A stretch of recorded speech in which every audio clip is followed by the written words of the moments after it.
Welcome to the channel, Optimize Every Day, where we're helping you to make a 1% change daily. So welcome to Optimize Every Day, where we're looking to make a 1% change daily.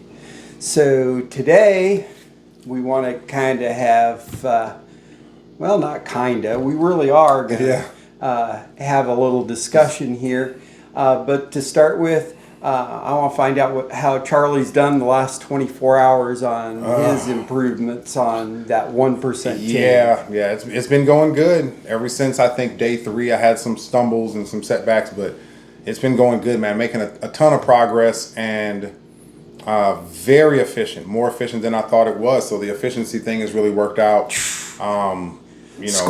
Yeah, going score one I for 1%. Yeah, I not only got the one project done, but I went on to do the next project same 2? size, way faster results. So return on investment, there's a certain investment in time. The first episode took about say 2 weeks of time to do. The next episode took about maybe 2 days. So awesome. Time.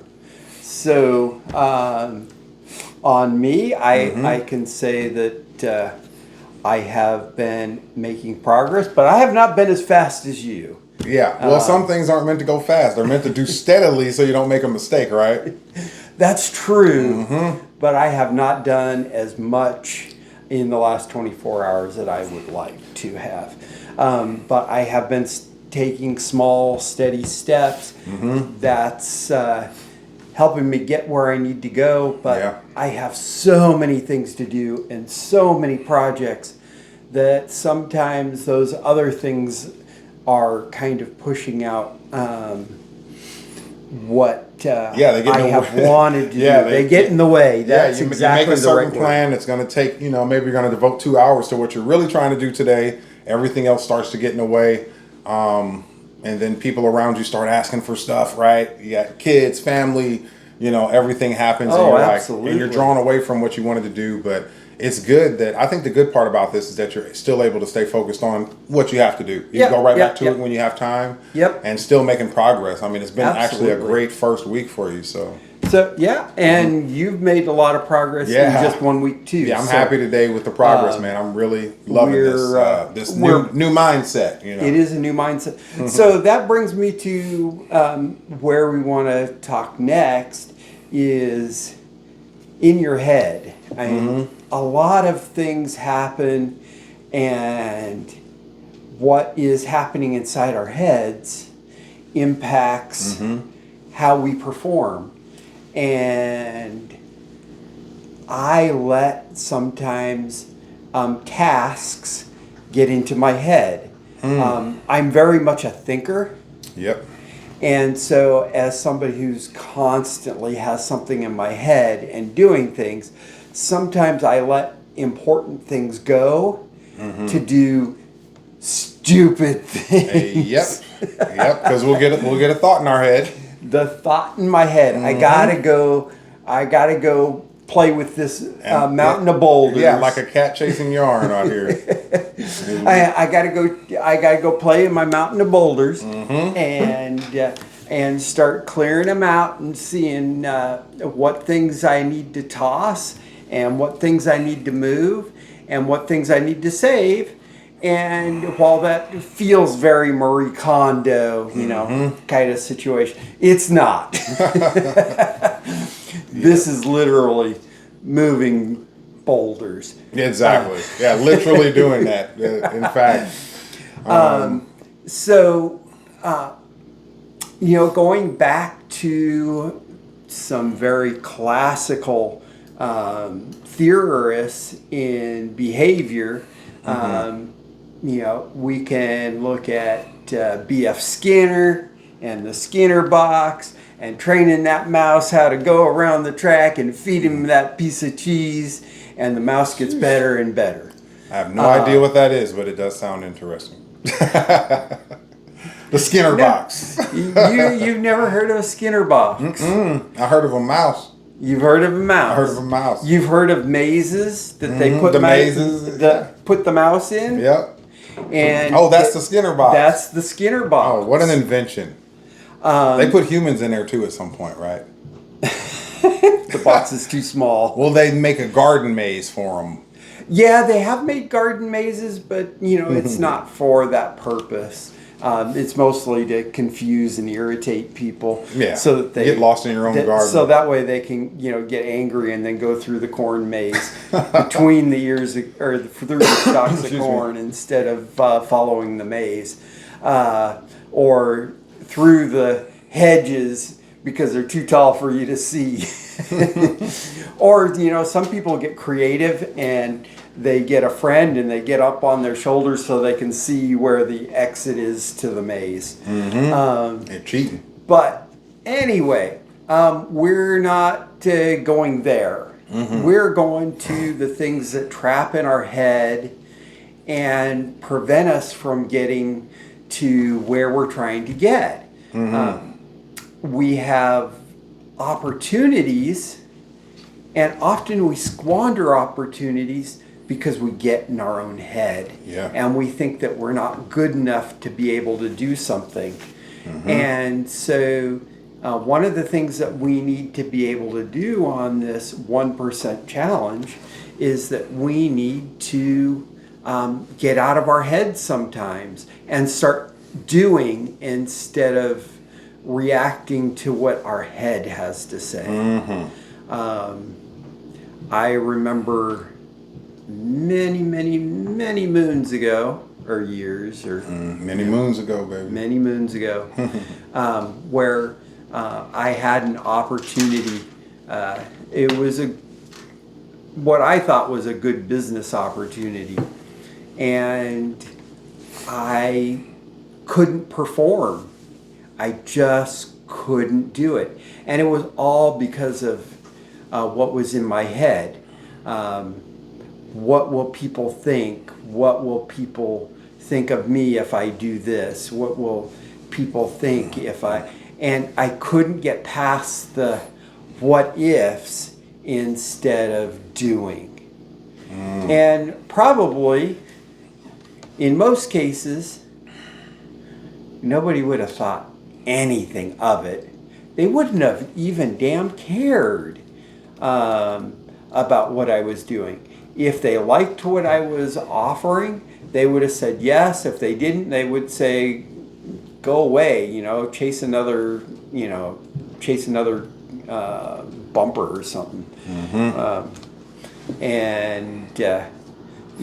I just didn't want to be the cat that ran across the street and then got scared and then got run over by the bus. Yeah. And so I didn't even try. I didn't even frickin' damn try. Yeah. Because I was so much in my head. Yeah. And this is a huge problem, and this is for most people. I don't think it's just a few people that have this issue. I think you've never had that problem, Charlie. I'm well, sure. I have the problem all the time of being in my head about something. And not being able to perform at the optimal level, right? It goes, I use a sports analogy kind of thing. It goes back to when a coach is like, keep your head in the game, get your head in the game. Yeah. Because he knows that whoever he's coaching has a tendency to wander off, and you're not focused, and then the ball goes out of bounds, or you fumble. Depends on your sport or whatever. But when your head's not in the game, this is what happens when you're performing and you're worried about what everybody thinks about you, right?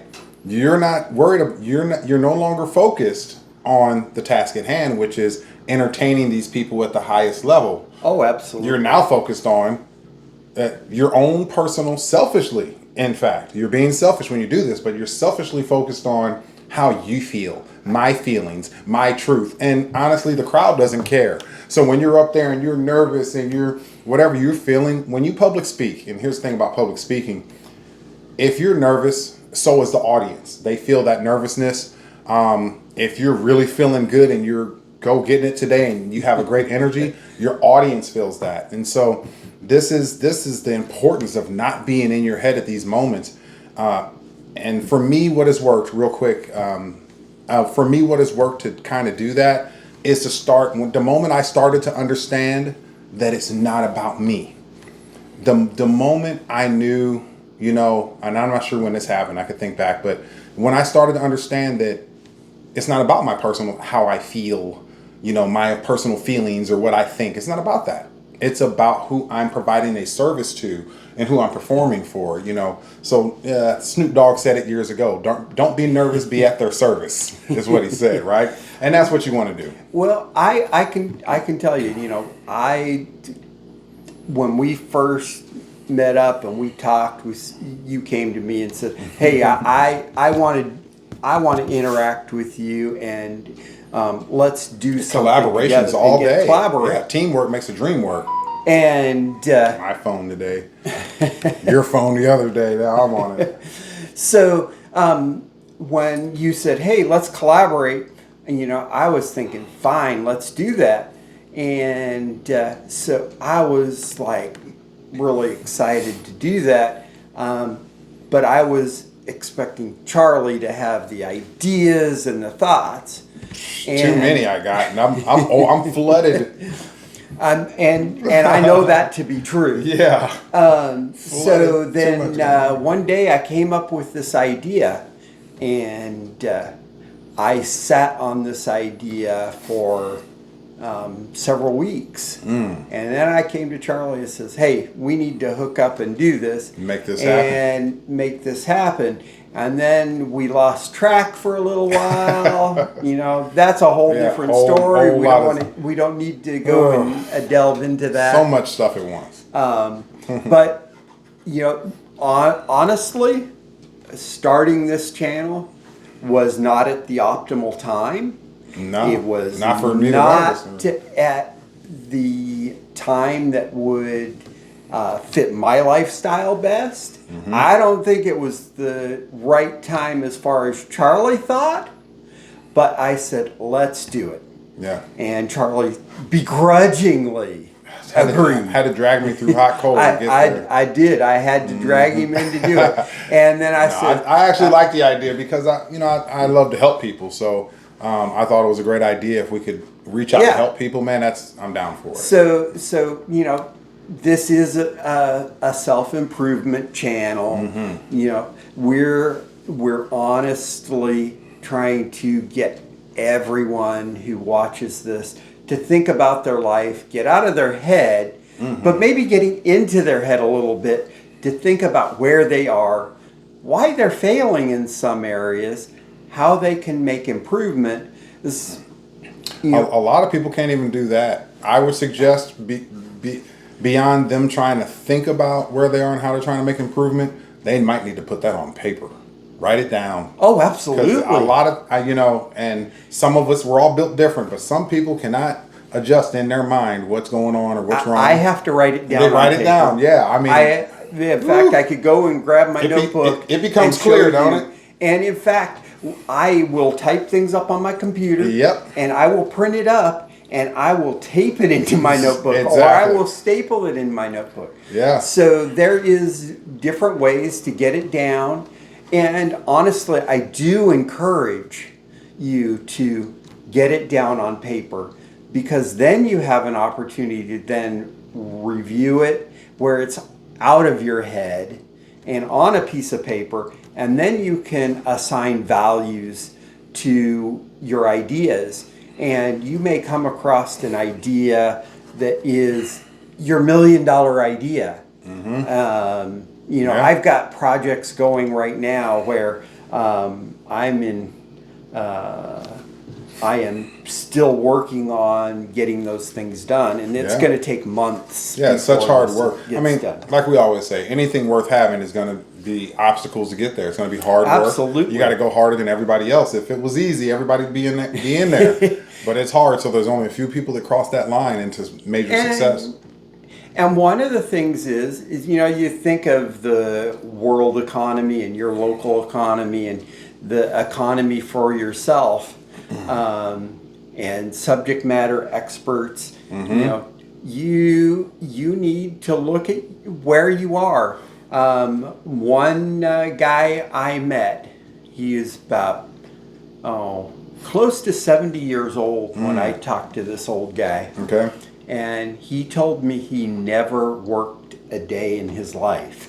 The guy was rich as all get out. Came from a rich family, huh? Oh, he didn't come from a rich family. He honestly had. How didn't he work then? How didn't he work? Yeah, I'd like to hear this. Well, he told me, he says, he decided when he was 15, 16 years old that he wanted to do something that he really liked to do. And so he liked to build things. Wow. And he started building things, and people liked what he made. And so he would sell the things that he made. And suddenly he had such a demand that he was just constantly building. And instead of being the person who ran the business, he hated business. So he didn't want to do that. So he hired somebody to do those things. He constantly did just what he wanted to do. He got up in the day when he wanted to get up. For him, that was like 3 o'clock in the morning. He did more between 3 and 6 a.m. than most people do all day. And then when he was done for the day, which usually was around 11 o'clock to noon, then he would go out and do something else that he liked to do. And he liked to go hunting and fishing. So after he was done with his morning play, he would go out and go fishing. Or he would go out and go hunting. Or he would do some other activity that he enjoyed. Yeah, and he enjoyed his work. And when I met him, the dude was worth millions of dollars because of what he did. And honestly, he had to hire a lot of people. But he left the hiring to other people. He let a lot of other people do things for him. He hired experts who liked what they did.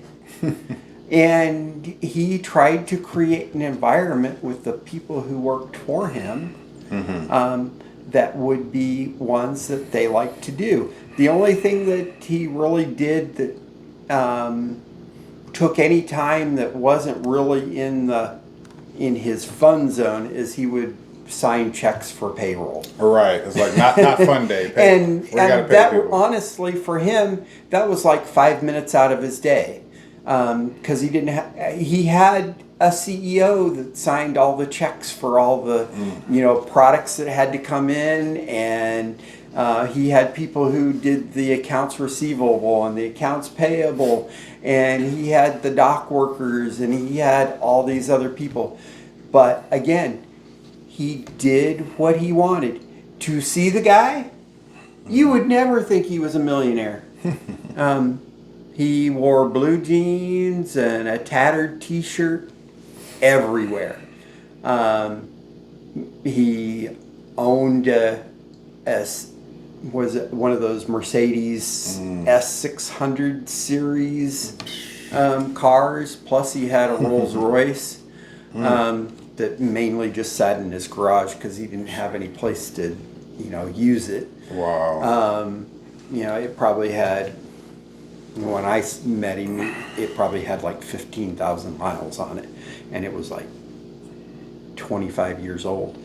Yeah, that's unreal. I would say that reminds me of an old saying. The saying said, "Unhappy people do what they have to do, and happy people do what they love to do." Right? And that's what he was able to do. He was able to do what he loved to do, so it never felt like work. Right. Right.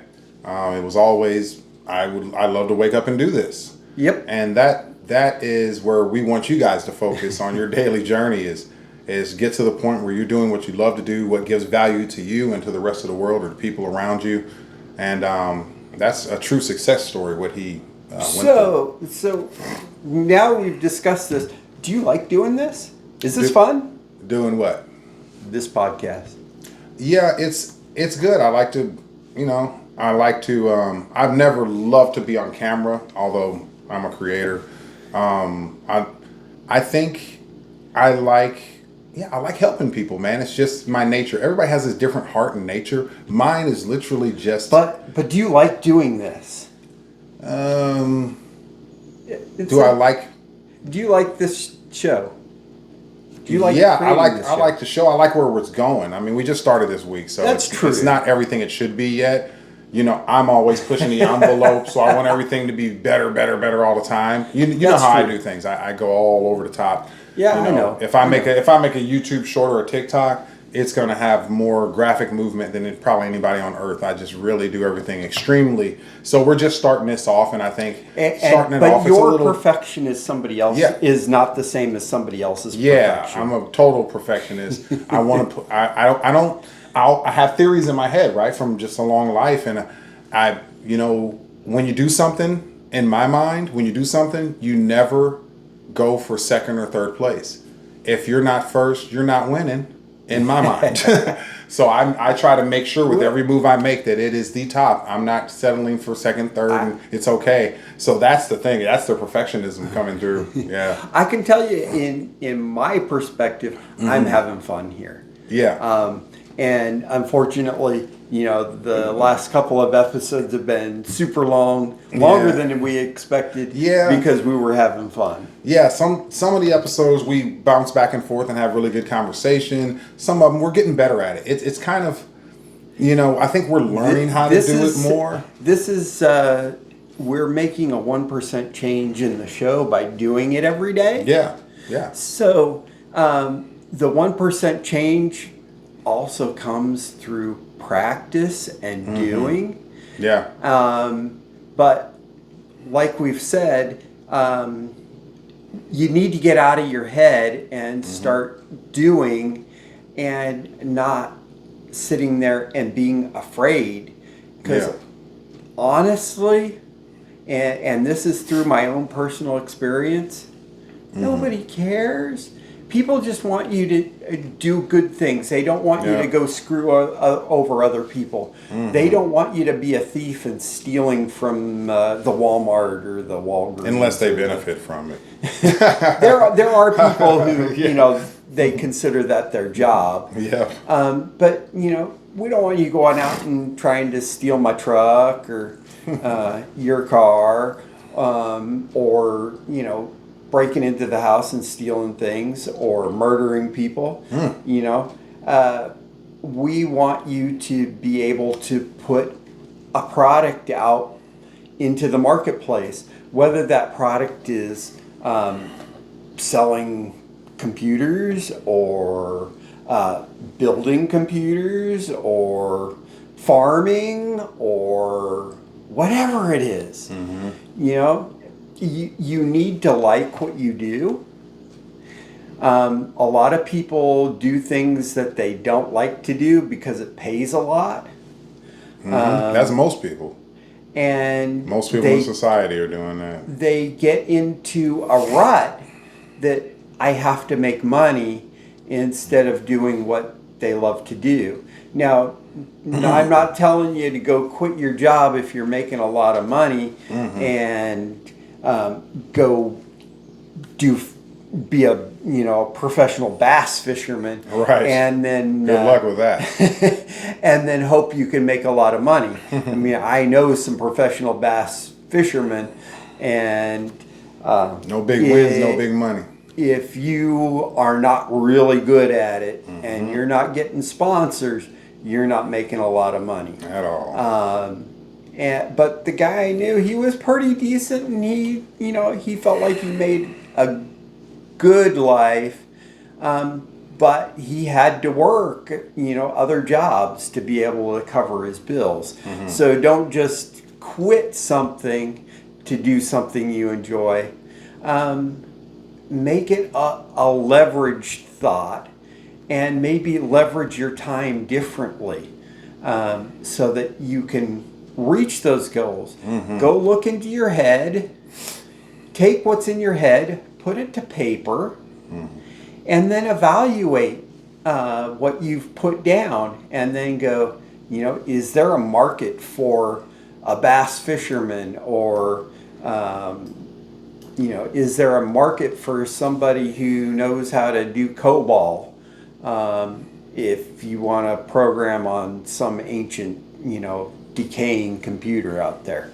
Yeah, yeah, right. I think the big thing about being able to do going back to the part about being able to do what you love to do every day is those who have investment dollars can really do that.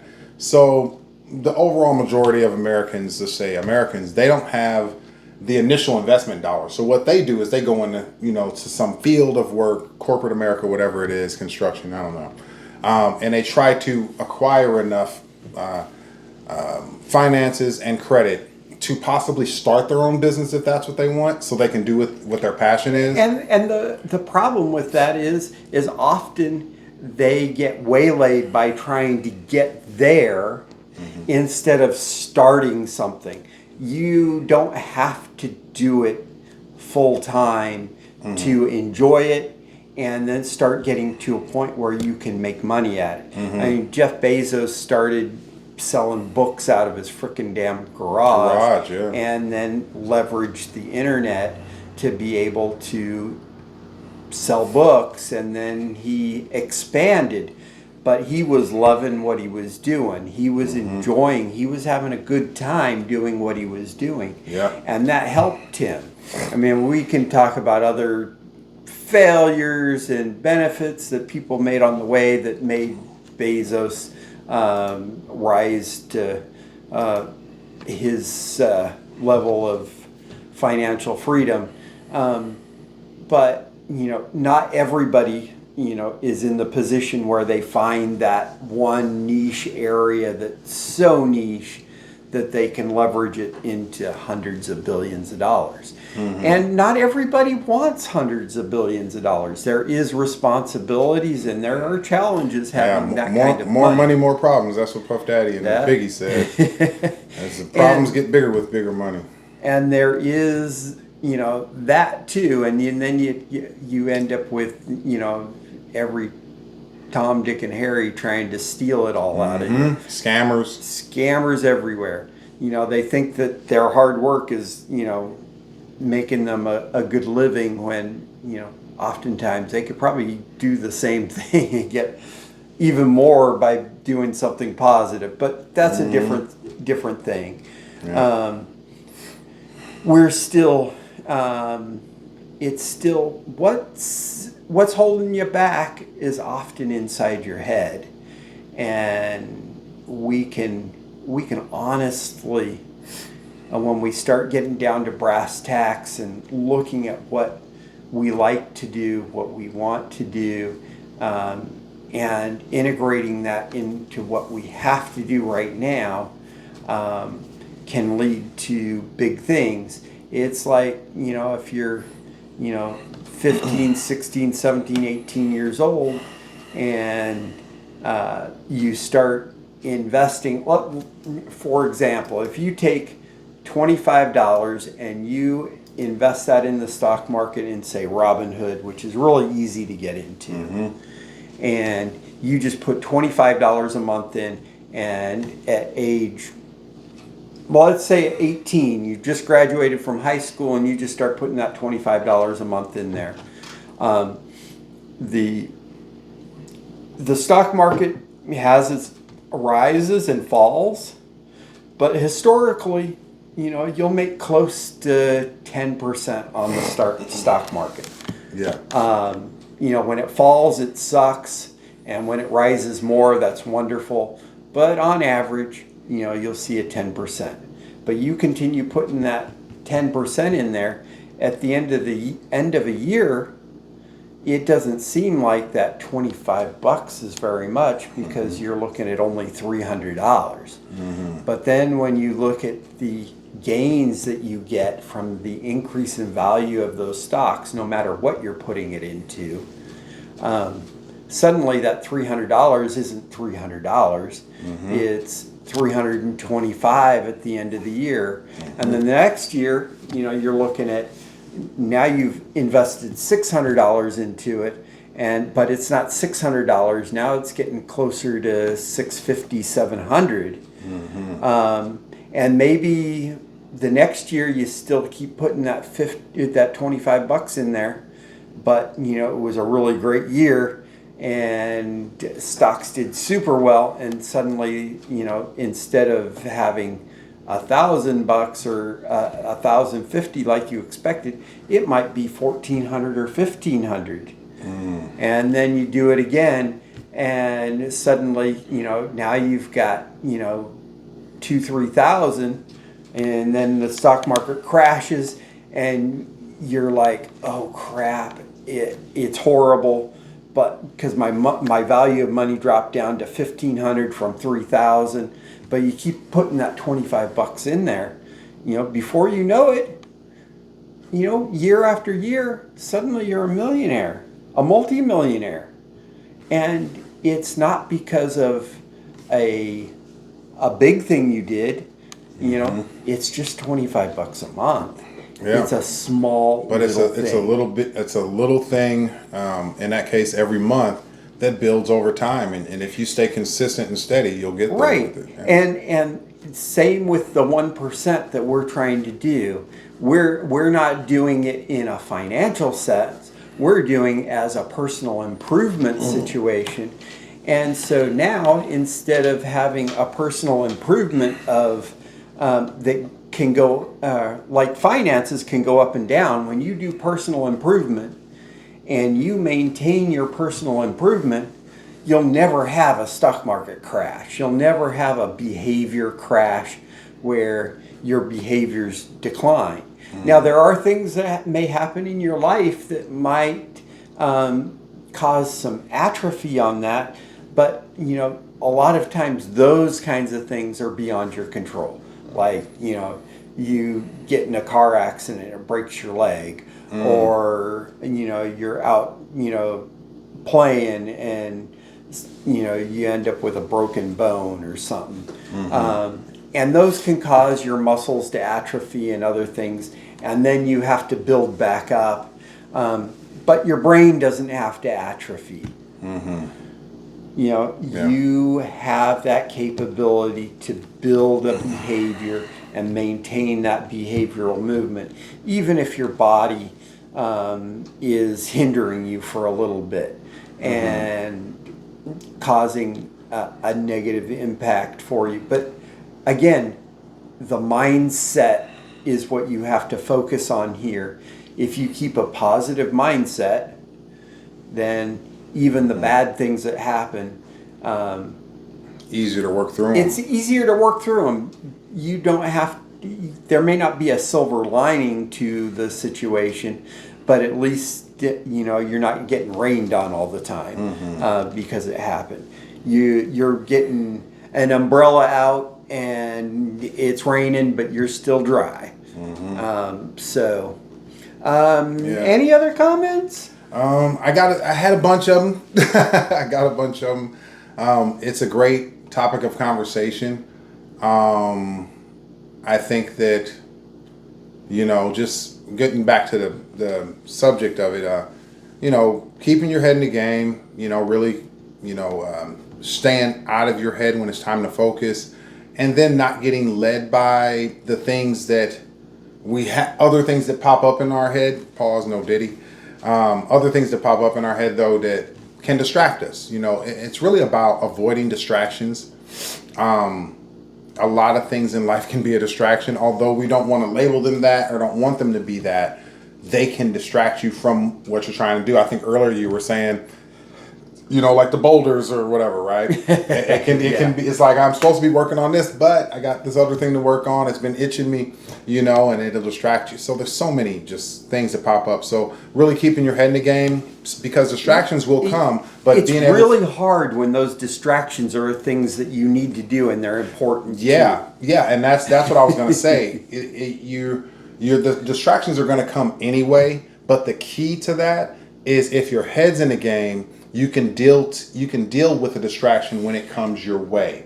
So your head's in the game. I know I'm supposed to catch the ball here because that's where the quarterback's throwing it, right? I know the route. I'm going to catch it here. But here comes a player that we weren't expecting on this play, for the interception or whatever. It's a distraction, blocks my vision, something, and I can still make the adjustment. But if my head's not in the game, you can't make the adjustment. You can't here comes a distraction. Now I messed up my whole day because that threw me off kilter, right? Right. Don't mess up your whole day over a distraction. Keep your head in the game. Stay focused on what's important, and that's the mission at hand. And you'll be able to deal with the distractions as they come up, stuff like that. Work through it. Sometimes you will have to leave what you're doing just to work on that. So it's a, that's probably a little bit of advice for you guys today. So don't get distracted. Like, subscribe, and comment. Oh, we said it right today. We did. We did. Again, like, subscribe, don't and say comment. Now you're gonna say it twice because you did good on the first one. Right. We enjoy hearing from you, and I will respond to your comments. So we look forward to that. Have a great day, and we're out.